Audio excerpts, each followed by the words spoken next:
को उठाकर एक तरफ रख दिया। तभी चिड़िया बोली, तुम्हारी मेहरबानी का धन्यवाद नौजवान। मैं बीमार हूँ, इसीलिए उड़ नहीं सकती। यदि तुम मुझे मेरे घोंसले में पहुँचा दोगे तो मैं तुम्हारा एहसान जीवन भर नहीं भूलूंगी। कहाँ है तुम्हारा घोंसला चिड़िया रानी, बताओ। वो जो पीपल का पेड़ तुम देख रहे हो ना, उसी पर मेरा घोंसला है। ठीक है चिड़िया रानी।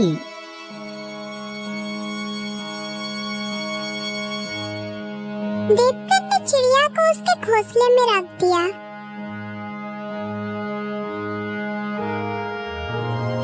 तुम्हारा बहुत बहुत धन्यवाद नौजवान। चिड़िया रानी, जब तुम बीमार हो तो भोजन करने कैसे जाओगी? क्योंकि तुम तो उड़ ही नहीं सकती। क्यों? जब तक मैं ठीक नहीं हो जाती मुझे भूखा ही रहना पड़ेगा।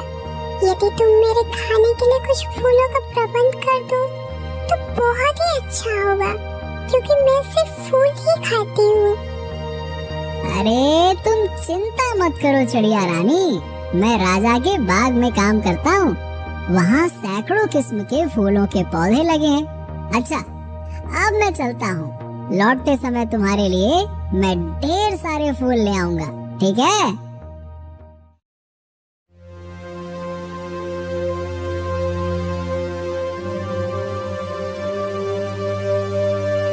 देवकन राजमहल की ओर चल पड़ा।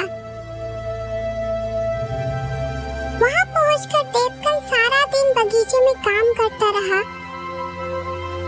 घर लौटते समय जब उसने कुछ फूल तोड़कर अपने जेब में रखे तो उसे प्रमुख माली प्रभुदास ने देख लिया और वो बोला, ओ, क्या ये फूल तुम चोरी करके कहाँ ले जा रहे हो? जानते हो शाही फूलों को चोरी करने की सजा क्या है?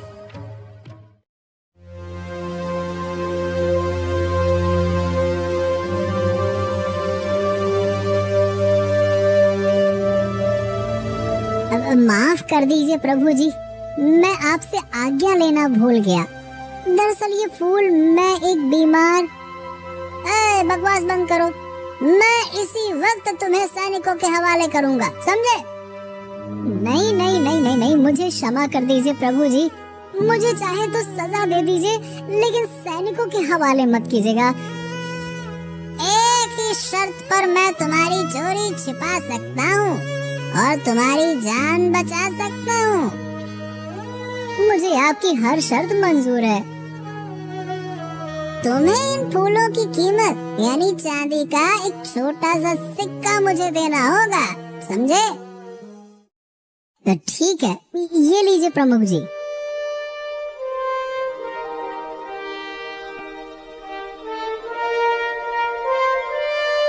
लेकिन एक बात हमेशा ध्यान रखना कि तुम्हें इस बात का जिक्र किसी के सामने नहीं करना है, ठीक है? और जब जब फूल लोगे मेरी दक्षिणा देते रहोगे, ठीक है ना? ठीक है प्रमुख जी।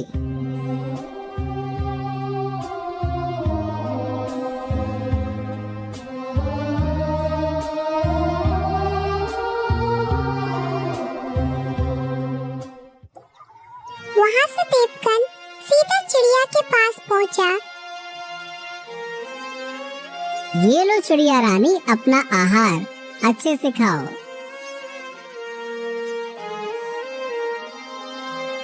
उस दिन से देवकन रोज बाग से फूल तोड़ता और उसकी कीमत प्रमुख माली को देकर फूल चिड़िया को पहुँचा आता।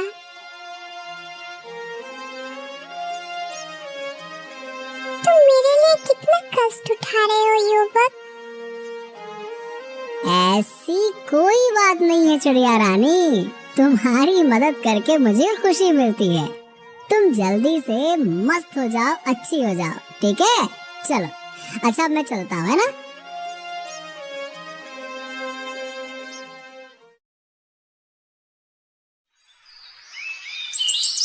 इसी तरह कई दिन बीत गए और एक दिन जब वो शाम को बाग से फूल लेकर चिड़िया के पास पहुंचा तो उसे उदास देखकर चिड़िया बोली,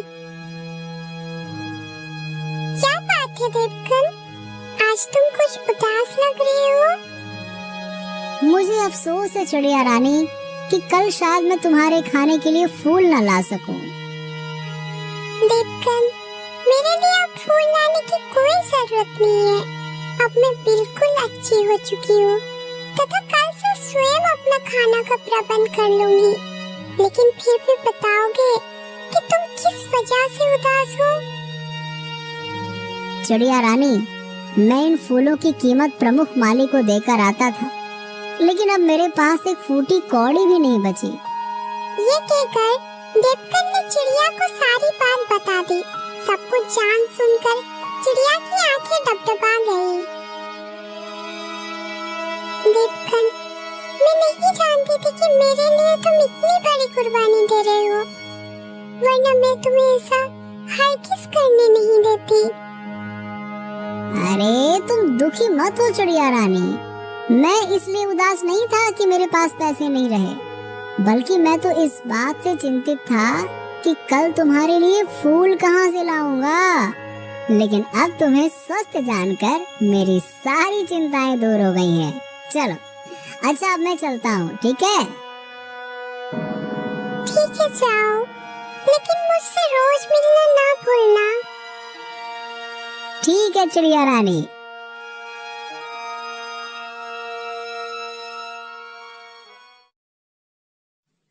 उस दिन से देवकन चिड़िया के लिए फूल तो नहीं लाता, लेकिन काम से लौटते वक्त रोज उससे मिलकर जरूर जाता। एक दिन जब वो काम से घर लौट रहा था तो उसे चिड़िया से मिलने का ध्यान ही नहीं रहा। देवकन को जाते हुए देख चिड़िया बोली, देवकन, आज मैं ना जाने कब से तुम्हारा इंतजार कर रही हूँ और तुम मुझसे मिले बिना ही जा रहे हो। ओ चिड़िया रानी, आज मुझे ध्यान ही नहीं रहा। बोलो, कैसे हाल चाल हैं? सुनो, तुमने जो मुझ पर बीमारी के समय उपकार किया, उसकी मैं कीमत तो नहीं चुका सकती, लेकिन मैं आज तुम्हें एक ऐसा बीज दूंगी जो शायद तुम्हारा सारा दुख दर्द एवं गरीबी दूर कर देगा। ये कहकर चिड़िया ने अपने घोंसले में से एक बीज उठाया और देवकन की हथेली पर रख दिया। अरे, इतना बड़ा बीज! सुनो, ये मृत्युवन संजीवनी वृक्ष का बीज है। इसके फूल सूंघने वाले सदा सुंदर, स्वस्थ और जवान बना रहते हैं। इस बीज से जो वृक्ष होगा और उसमें जो फूल लगेंगे वो अनमोल होगा। तुम उन्हें बेचकर बहुत सा धन कमा सकते हो, लेकिन ध्यान रखना, इसका वृक्ष 1 महीने में ही बड़ा हो जाएगा और वे फूल उस पर सूर्य छुपने के बाद ही रोज रात को निकलेंगे और भोर होने पे लुप्त हो जाएंगे। इसलिए उन्हें तुम्हें रात ही रात में तोड़ना होगा। चिड़िया रानी, इतना अनमोल बीज देकर तुमने तो मेरी तकदीर ही पलट दी है। लेकिन एक बात बताओ कि इतना अनमोल बीज तुम्हें कहाँ से मिला? बस संयोग से ही मिल गया। आज मैं सुबह सुबह उठकर आहार के लिए निकली थी। उड़ते उड़ते मुझे एक एक स्थान पर बहुत ही सुंदर दृश्य दिखाई दिया।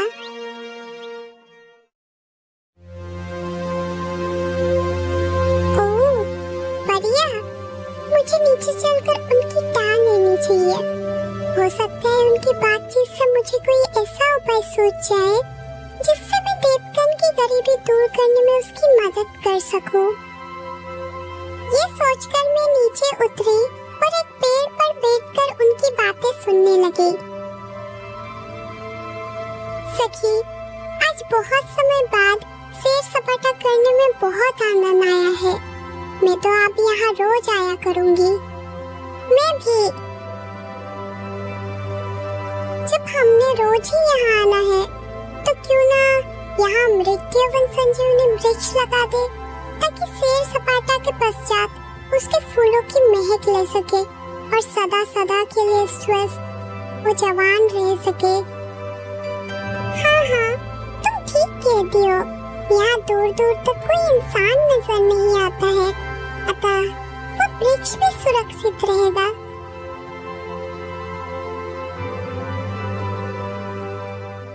फिर परियों ने वो बीज तालाब के किनारे मिट्टी खोदकर दबा दिया और अपने हाथों में थमी छड़ी हिलाकर आकाश में उड़ गए। उनके वहां से जाने के बाद मैंने वो गड्ढा खोदा और उस बीज को लेकर अपने घोंसले में आ गई और मैं कब से तुम्हारा आने का इंतजार कर रही थी। सच में तुम कितनी अच्छी चिड़िया रानी हो जो मेरे बारे में इतना सोचती हो। अच्छा चलो अब मैं चलता हूँ, ठीक है? तुम्हारे इस उपहार का बहुत बहुत धन्यवाद। ठीक है, लेकिन मेरी बात का ध्यान रखना। इसकी विशेषता किसी को मत बताना, वरना वे तुम्हारे लिए मुसीबत पैदा कर देगा। ठीक है चिड़िया रानी।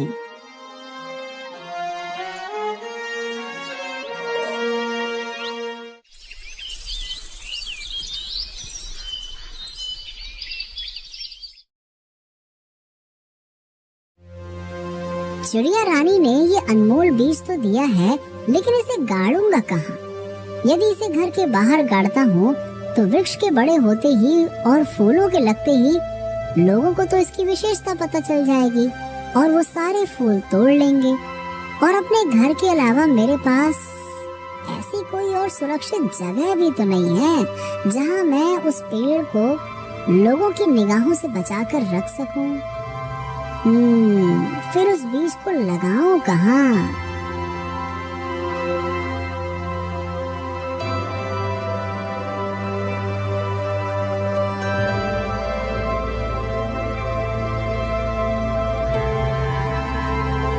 घर पहुंचकर भी उसका ध्यान उस बीज को बोने के लिए किसी स्थान के विषय में ही सोचता रहा। यदि एक बार वो पेड़ उग गया तो शायद फिर मुझे जिंदगी में कभी किसी चीज की कमी नहीं रहेगी। महाराज ही मुझे उन फूलों की मुंह मांगी कीमत देने को राजी हो जाएंगे। क्यों न मैं उस बीज को महाराज के ही शाही बगीचे में बो दूं, तब उसकी उचित सुरक्षा भी होती रहेगी। साथ ही महाराज मुझसे उस अद्भुत वृक्ष को पाकर प्रसन्न हो जाएंगे और मुझे ढेरों इनाम देने के साथ साथ मेरी तरक्की भी कर देंगे। हाँ।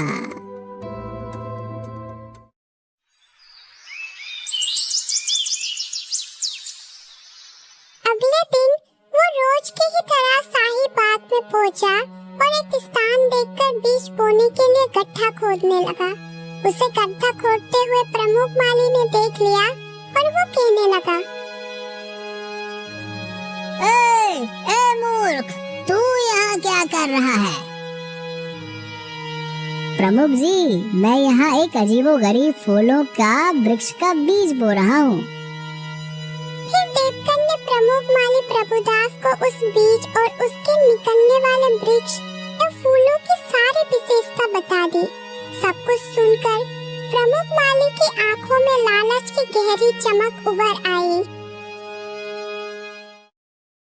अगर इसकी बात सच है तो वास्तव में ये बीज अनमोल है। इससे तो मैं महाराज से लाखों मोहरे कमा सकता हूँ। क्यों न एक माह में इसका परिणाम देख तो लूं पहले। प्रमुख जी, कृपया मुझे इसे बोने की इजाजत तो दीजिए। वृक्ष के उगने पर फूलों से जो आमदनी होगी उसमें आधा हिस्सा मैं आपको भी दूंगा। हाँ ठीक है, तुम इसे बो सकते हो। अच्छा देवकांत, ये बताओ कि ये अद्भुत बीज तुम्हें मिला कहाँ से? प्रमुख जी, मुझे एक चिड़िया ने दिया है। फिर देवकांत ने उसे चिड़िया के मिलने से लेकर बीज के मिलने तक की कहानी बता दी। बीज बोने के बाद देवकांत दूसरे कामों में जुट गया और प्रमुख माली भी अपने काम में जुट गया। लेकिन उस दिन से प्रमुख माली उससे बहुत अच्छे ढंग से पेश आने लगा। और उसकी मदद भी करने लगा।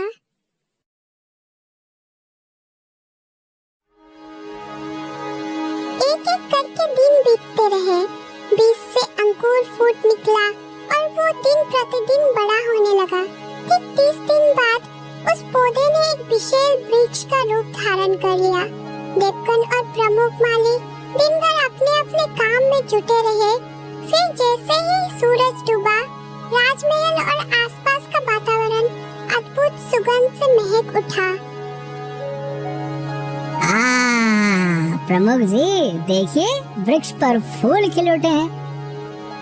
वाह वाह वाह देवकन, कितनी मनमोहक सुगंध है इन फूलों की, क्या बात है। मैं अपने आप को बिल्कुल तरोताजा स्वस्थ महसूस कर रहा हूँ। देवकांत, इसका मतलब ये हुआ कि ये फूल निसंदेह चमत्कारी है ना? तभी देवकन आनंद विभोर होकर फूल तोड़ने के लिए वृक्ष की ओर बढ़ा और झटपट फूल तोड़ने लगा। बस इतने फूल काफी हैं।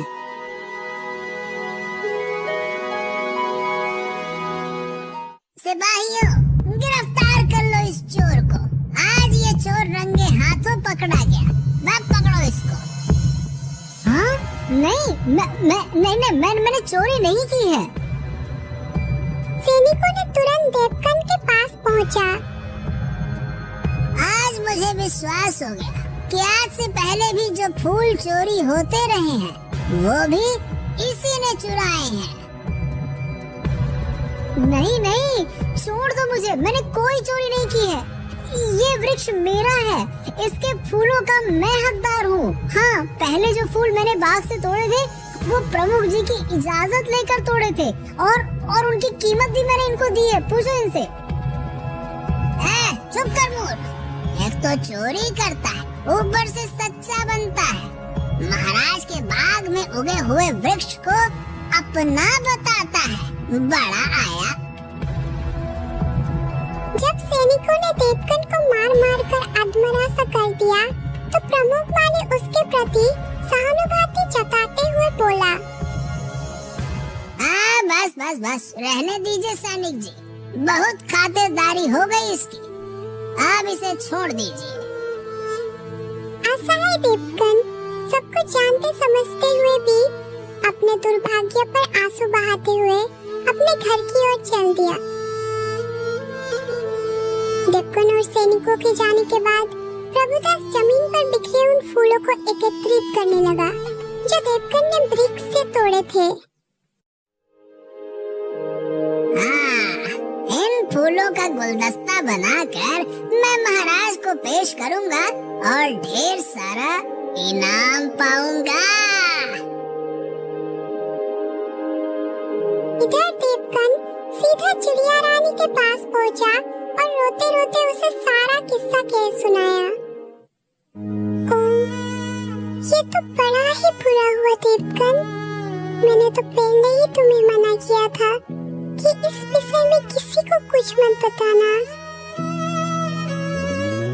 सच कहता हूँ चिड़िया रानी, मुझसे वास्तव में बहुत बड़ी भूल हो गई जो मैंने प्रमुख माली पर विश्वास किया। खीर, तुम दुखी मत हो, अब तुम घर जाओ। मैं जल्दी ही कोई ऐसा उपाय करूंगी कि तुम्हें भूखा न मरना पड़े। ठीक है चिड़िया रानी।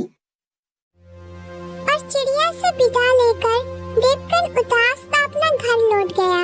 इधर प्रमुख माली प्रभुदास ने जैसे ही चमत्कारी फूलों का एक गुलदस्ता तैयार किया, राजमहल का एक कर्मचारी उनके पास आ पहुंचा और बोला, प्रभुदास जी, महाराज ने तुम्हें याद किया है। ओह, मैं तो स्वयं ही उनसे मिलने आ रहा था। चलो चलते हैं।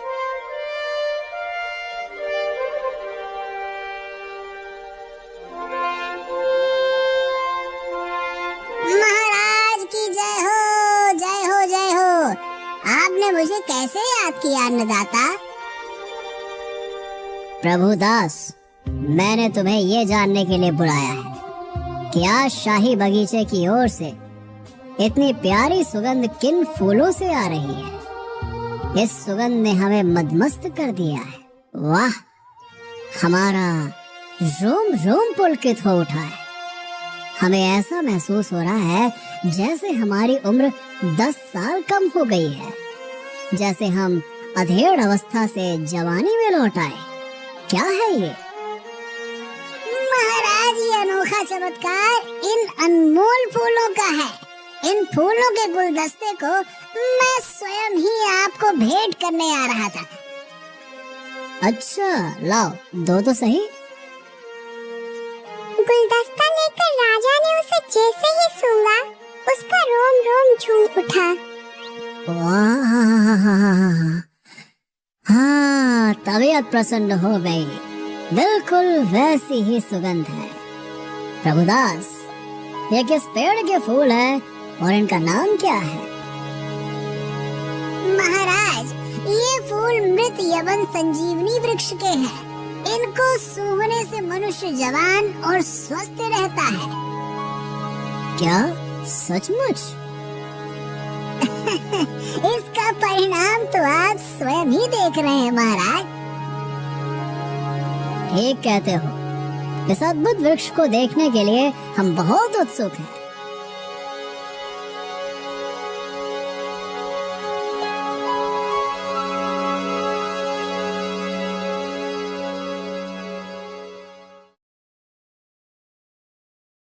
निसंदेह जितने फूल सुंदर हैं, उतना ही वृक्ष भी सुंदर है।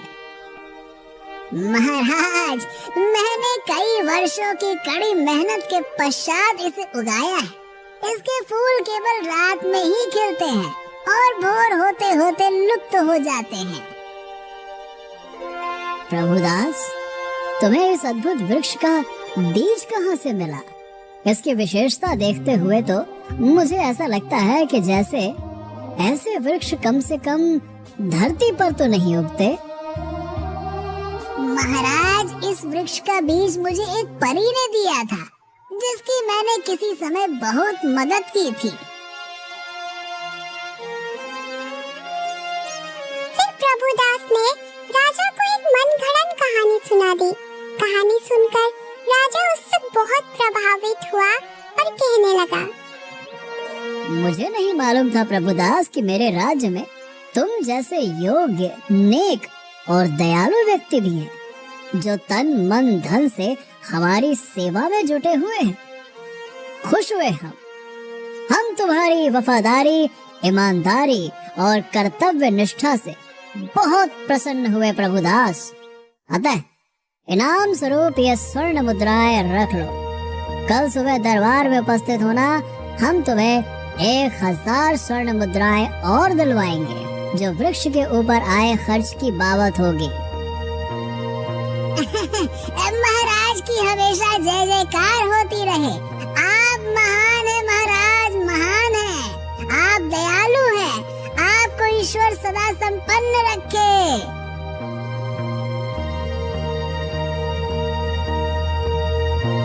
हाँ, एक बात ध्यान रहे प्रभु, कल से तुम मुझे एक फूल का गुलदस्ता पेश करोगे, जिसके बदले तुम्हें रोज 100 स्वर्ण मुद्राएं मिला करेंगी। जैसी आपकी आज्ञा महाराज।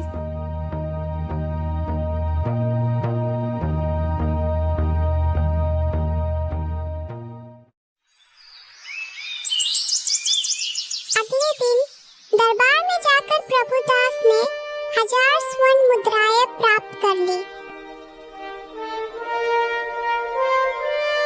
और उसी रात से वो रोज चमत्कारी फूलों का गुलदस्ता बनाकर राजा को देने लगा। राजा फूलों को सूंघता और बहुत खुश होता।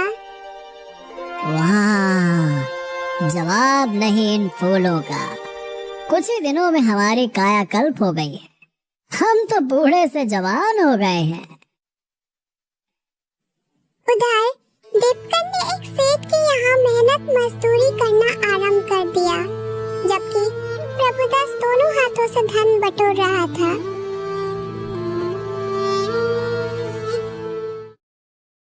कई दिन बीतने के पश्चात एक रात को परियां राजा के महल के ऊपर से गुजर रही थी, तो उन्होंने वही मृत संजीवनी वृक्ष देखा और कहने लगी, अरे वो देखो, मृत्युवन संजीवनी वृक्ष है। परिया तुरंत नीचे उतरी। वह राजा का शाही बाग ही था। लेकिन ये वृक्ष यहाँ आया कैसे? ये तो किसी राजा का बाग लगता है। हाँ, लगता है ये वृक्ष उसी बीज से उगा है जिसे हमने एक माह और कुछ हफ्ते पहले तालाब के किनारे गाड़ा था और जो अगले ही दिन आश्चर्यजनक तरीके से गायब हो गया था। इसका मतलब ये हुआ कि उस समय हमारे आसपास कोई मनुष्य था जिसने न केवल हमारी बातचीत सुन ली होगी, बल्कि हमारे जाने के बाद उसने उस बीज को भी निकाल लिया होगा। तब तो हमें उस चोर को सजा देनी चाहिए। लेकिन चोर का पता कैसे चलेगा?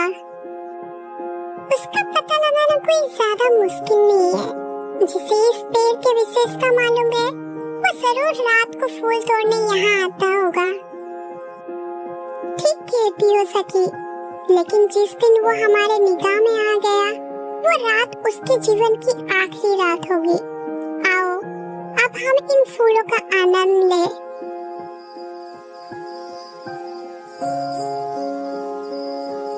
उस दिन से वो परियां रोज रात को वहाँ आने लगी, लेकिन वो आधी रात को आती थी, इसीलिए उनका सामना कभी प्रभुदास से नहीं हुआ। प्रभुदास तो पेड़ पर फूल खिलते ही थोड़ा सा फूल तोड़कर उनका गुलदस्ता बनाकर राजा को दे देता था। विधि का विधान देखिए, राजा की पत्नी का स्वर्गवास हुए तो कई वर्ष बीत चुके थे, लेकिन उनकी इकलौती जवान बेटी जो कि 6 माह से विदेश भ्रमण के लिए गई हुई थी, अचानक एक दिन वापस लौट आई। उसे देखकर महाराज बहुत खुश हुए और कहने लगे, बेटी मधुमिता, तुम्हें देखकर हमें बहुत प्रसन्नता हुई है। और वो अपने पिता को घूर कर देखने लगी। क्यों? क्या हुआ? तुम मुझे इस तरह से घूर क्यों रही हो? पिताजी, ये आप 6 माह में अचानक जवान कैसे हो गए? क्या कोई मृत्युवन संजीवनी आपके हाथ लग गई है? अब कुछ ऐसा ही समझ लो बेटी। अच्छा, पहले भीतर तो चलो, फिर आराम से वार्तालाप होगी। आओ। लेकिन पिता और बेटी को एक दूसरे से मिलने की इतनी खुशी थी कि खाने पीने और इधर उधर की बातचीत करने के माध्य ना तो मधुमिता को अपने पिता की जवानी का राज जानने का ध्यान रहा और ना ही राजा को इस बारे में उसे कुछ बताया।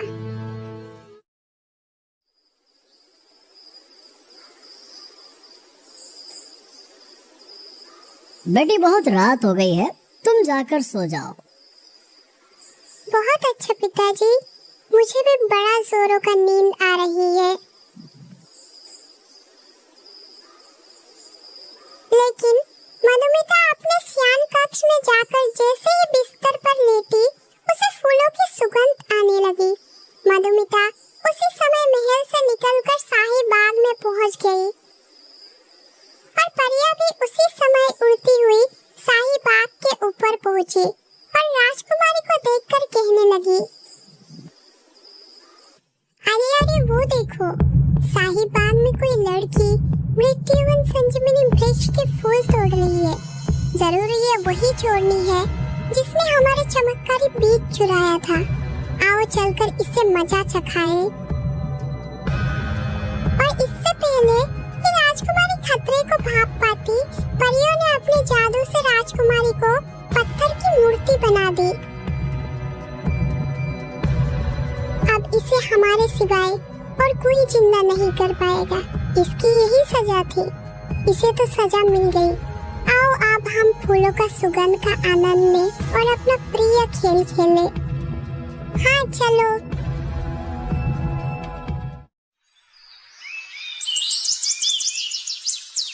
अगले दिन भोर होने के साथ ही पूरे महल में हंगामा मच गया। गजब हो गया महाराज, गजब हो गया। महाराज,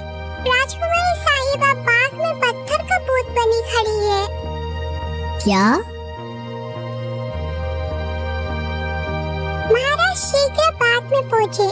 बाग में पहले से ही महल के नौकर चाकर और प्रभुदास भी मौजूद थे। अपनी बेटी को पत्थर की मूर्ति बना देख राजा कुछ देर तक आंसू बहाते रहे और विलाप करते रहे, लेकिन फिर क्रोधित होकर बोले, प्रभुदास, इस पेड़ को तुमने ही उगाया था।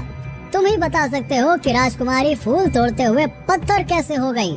जल्दी जवाब दो, वरना मैं तुम्हारी गर्दन धड़ से अलग कर दूंगा। बोलो। मुझे नहीं मालूम महाराज, मेरी जान बख्श दीजिए, मुझे नहीं पता।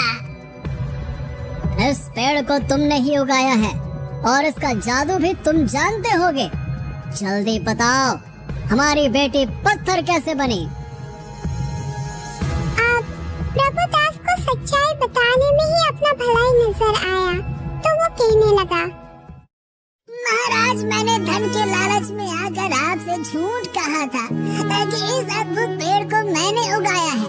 वास्तव में इस पेड़ को उगाने वाला देवकांत है, जिसे मैंने यहाँ से भगा दिया था। क्या? हाँ महाराज, मैं सच कह रहा हूँ। इस वृक्ष को उसी ने 1.5-2 माह पहले उगाया था, लेकिन इस वृक्ष के फूलों की विशेषता जानकर मेरी नीयत डोल गई और मैंने उसे यहाँ से भगाकर इस पर अपना अधिकार जमा लिया। फिर प्रभुदास ने राजा को सारी बात बता दी। असलियत जानकर राजा का चेहरा क्रोध से टमटमा उठा। दुष्ट, कमीने, धोखेबाज, तुमने न केवल देवकान से धोखा किया, बल्कि हमसे भी झूठ बोलकर ढेर सारा धन हड़पा। तुझे तो मैं देवकान से भी कठोर सजा दूंगा। मुझे क्षमा कर दीजिए महाराज, क्षमा कर दीजिए।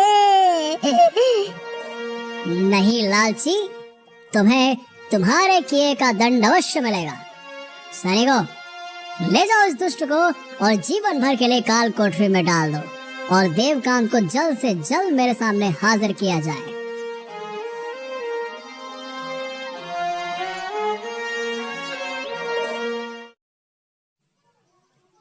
इधर सैनिक देवकन के घर पहुँचे। संयोग से उस समय देवकन घर पर ही था।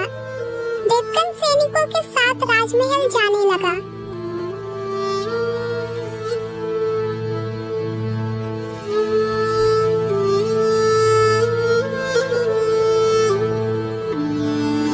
तो रास्ते में उसे चिड़िया रानी ने देख लिया और वो सोचने लगी,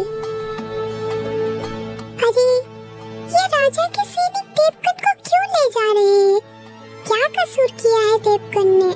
मुझे तुरंत राजमहल पहुंचकर कारण जानना चाहिए।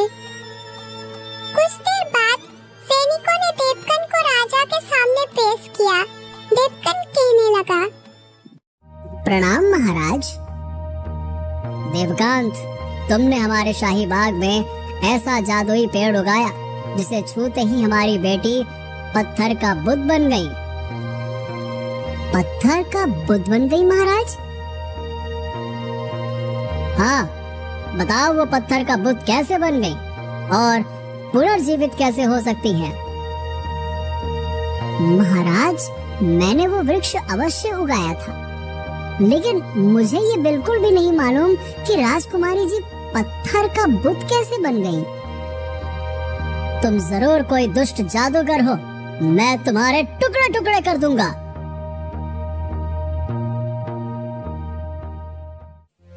तभी चिड़िया रानी वहाँ आ गई और बोली, ठहरो राजन, इस तरह जल्दबाजी में काम मत लो। एक चिड़िया, वो भी मनुष्य की बोली बोल रही है। तुम कौन हो चिड़िया?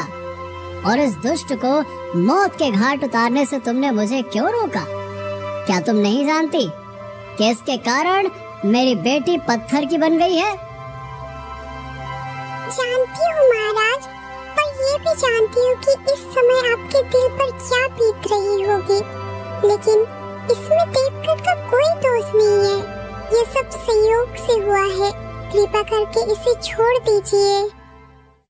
लेकिन तुम हो कौन जो इसकी इतनी हिमायत कर रही हो?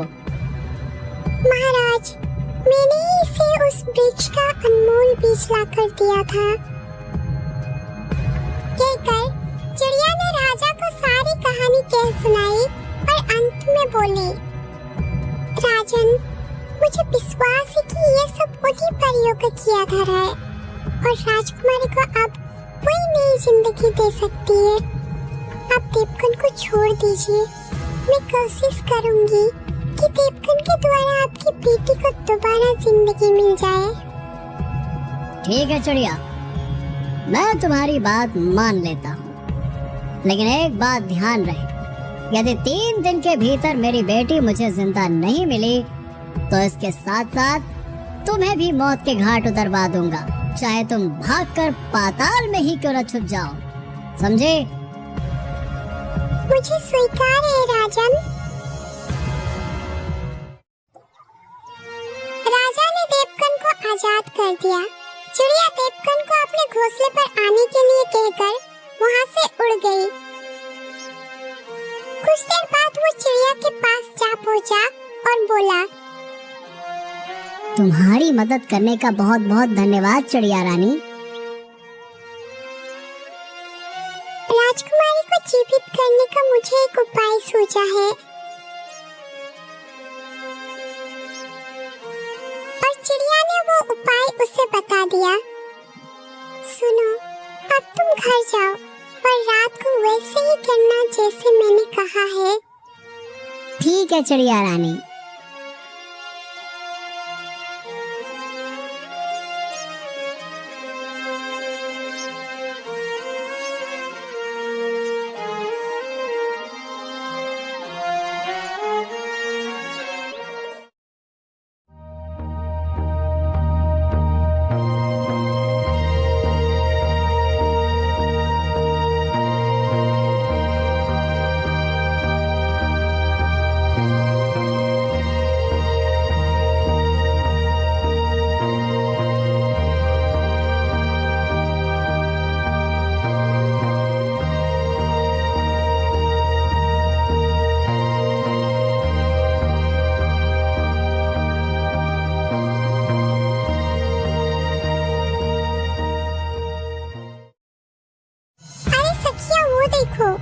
उस दुष्ट आदमी ने हमारी जादू छड़िया अपने कब्जे में कर ली है।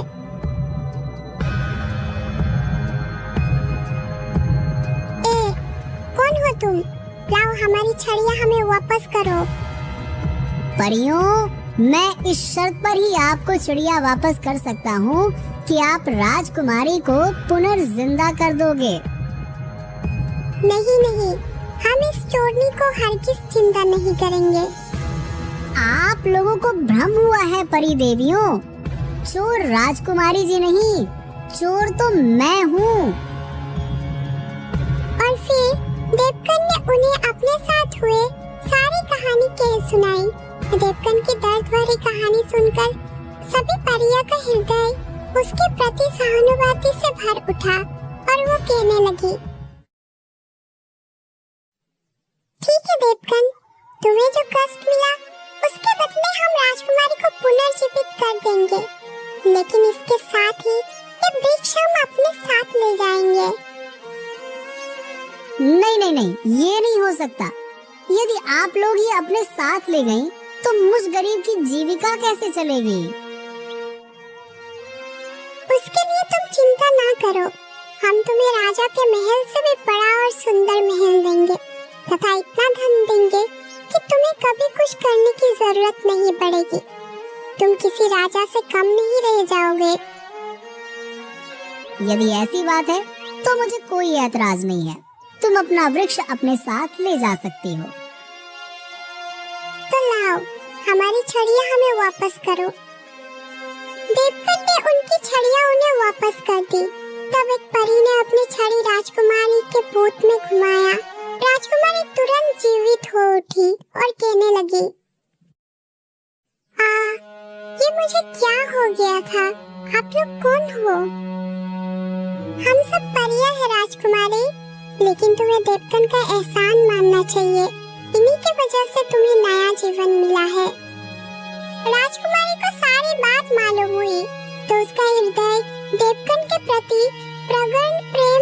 कर उठा। अच्छा देवकन, अब हम चलते हैं। अपने घर पहुंचने पर तुम्हें तुम्हारा महल और उसमें रखा अपार धन तुम्हें मिल जाएगा। बहुत अच्छा नेक परियों। और सभी परियां उस मृत संजीवनी वृक्ष को अपने साथ लेकर उड़ने लगी। तब की भोर का उजाला चारों ओर फैलने लगी थी।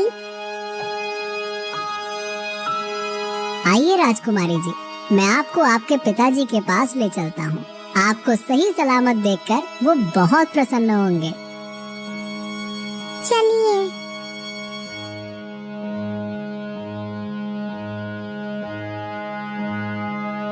और जब देवकन राजकुमारी को लेकर राजा के पास पहुंचा, तो राजा अपनी बेटी को देखकर बहुत प्रसन्न हुआ और कहने लगा, तुम पुनर्जीवित कैसे हो गई बेटी? पिताजी, ये सब इन्हीं की मेहरबानी से हुआ है। कहकर राजकुमारी ने सारी बात बता दी।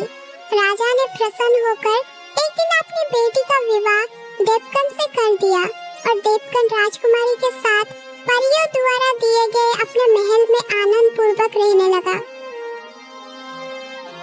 वो चिड़िया रानी से रोज मिलता और उसकी खैर खबर लेते रहता था।